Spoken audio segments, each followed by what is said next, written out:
How's it going, everybody? Today we have a sprinting session, but we're not gonna run. We're just gonna do some drills that are gonna teach us proper positioning and proper coordination in order to warm up so we can do a good sprint session. If you're a runner, if you're a sprinter, if you're a jumper, all of this is gonna be very useful. You can use it as a warm-up or it could be a technical session. So, ready to work on your posture? Let's do it. The first thing we're gonna do is we're gonna get those joints going and moving that synovial fluid so we can start our warm-up. So first things first, we have to give the joints movement because the synovial fluid is sort of like a jelly. And when you move it around, it becomes more viscous and goes all around the joints. So it's important to get ready before your general warm-up. And we don't need that much warm-up today because all of our exercises will be low impact and very postural driven. So it's safe, at least in the 2 or 3 drills for people overweight and with no physical condition to execute it. The intensity will slowly rise and then it will be a little harder, but it's no impact and you will be getting warmer every time. So let's get loosey-goosey and then we'll warm up. So the first exercises are general mobility exercises. They are good to strengthen and to warm up. And they also teach the body how to fire the muscles in a proper order. Generally, you want to be shoulder or hip width apart and your hands aligned with your knees. And that will help you engage your core and have to balance properly. You see on this side, it's harder for me. I've become older and past my prime. So it's pretty challenging for me at this point. You will always be working on your back, your abs, which are support muscles, and of course your glutes. That will be very important in the work we're going to do today. It's important to sweat before we work because that means you're ready to engage in more challenging endeavors.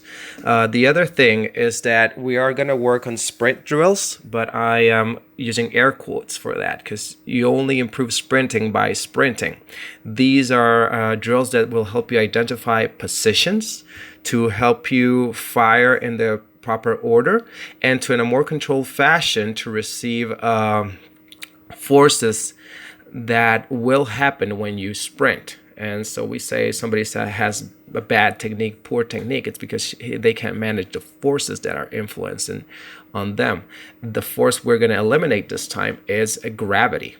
Right now we see spine rotations. It's really good for people who are sitting down for long times or have back problems. This will be very important part of your warm-up. This one helps a lot with your hips and your mobility, so do it as much as you can. And in the last drill, try to always push your hips up and your knees out. That will fully engage your glutes.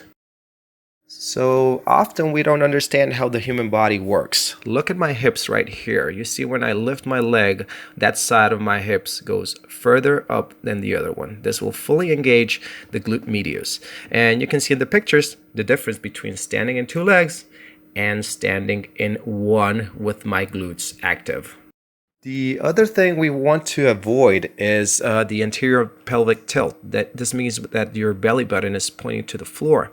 What we want to do is engage our abs and position the pelvis properly. We want to avoid that arch because that will put you in a very weak position, very exposed to injury, and you will not be able to take advantage of your abilities and produce the most force possible.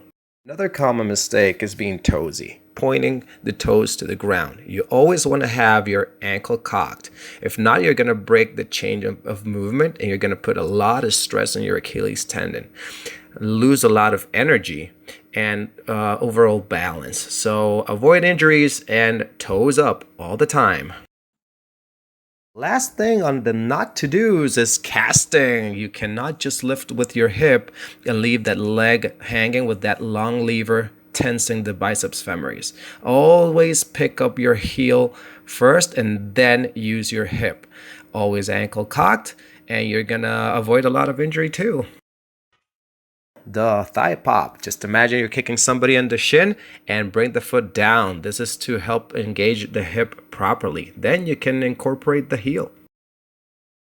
Work on 3 heights that simulate different speeds and different gaits when we run. The first one is over your ankle. Then your ankle is going to go over your calf, and then a little higher over your knee. The higher you go, the closer your calf should be to your hamstring.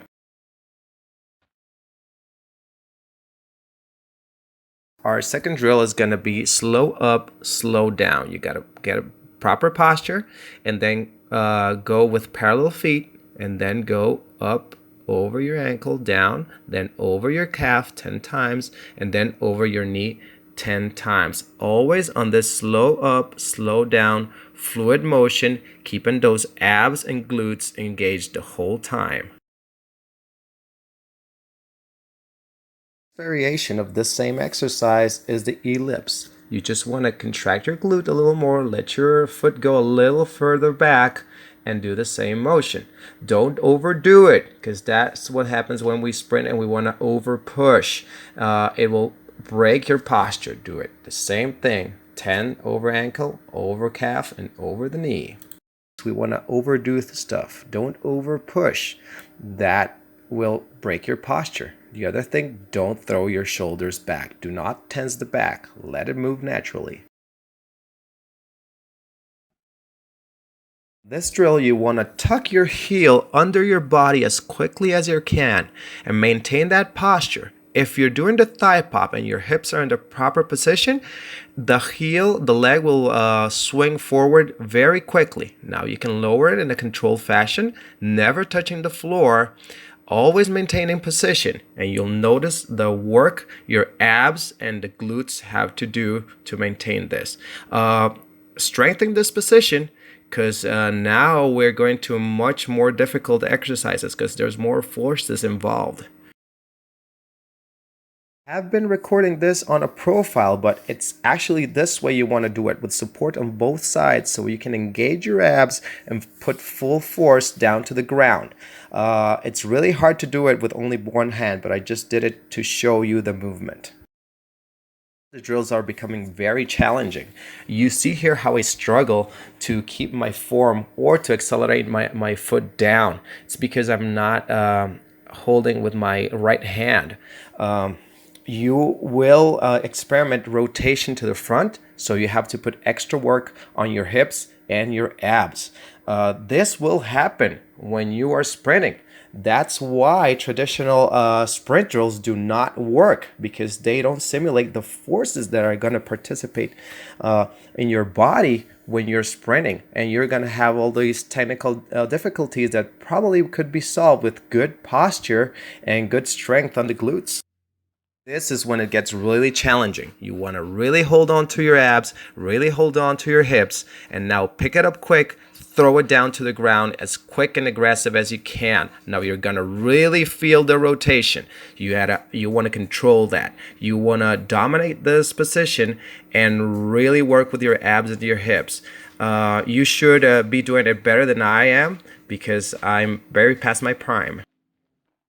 This is really hard, and this is the fluid motion. You want to be as aggressive as possible and as quick as possible, up and down, no pauses. You can see here that because I don't have support on my other side, the coordination starts to break down and my hips start to wobble. You want to avoid this, so please support your both sides. You can tell the difference between doing it with full support or only one hand. Now I can really throw my foot down and engage my abs and glutes. Now remember our sequence. Always start with your heel. The heel wants to tuck under the glutes. Under, not behind. They don't want to lag behind. Thigh pop to the front. And now your position is key. You want to hold those abs, hold those glutes, let the legs swing open by itself. You don't do it voluntarily. And then just push down with all the force you can. Always pushing down from the top. from the air. You can see these pictures. I'm still extending the leg and I'm still in position with my hips in order to produce the most force I can. The leg is opening without casting, going downward. My hips are still on position. And always remember, one hip is higher, so you should never touch the floor. At the end of the day, if you have a good posture, the movements will be natural and will be efficient. Posture is all you have. Master it. Get strong on it. That was it. It was 10 reps, every height, like over the ankle, over the calf, over the knee. 2 sets, that's a good warm-up or a good workout for beginners. And at 5 sets, it's a hard workout for anyone. So remember, this is to identify positions, to identify coordinations, to keep that ankle caught. It's not going to make you faster immediately. You still have to go out, sprint, and apply this. Feel the forces that are acting upon you and feel the positions you're in. If you do that, then you'll get faster. This could be great conditioning and great posture workout. But remember, you still have to go out and sprint. Let's do it.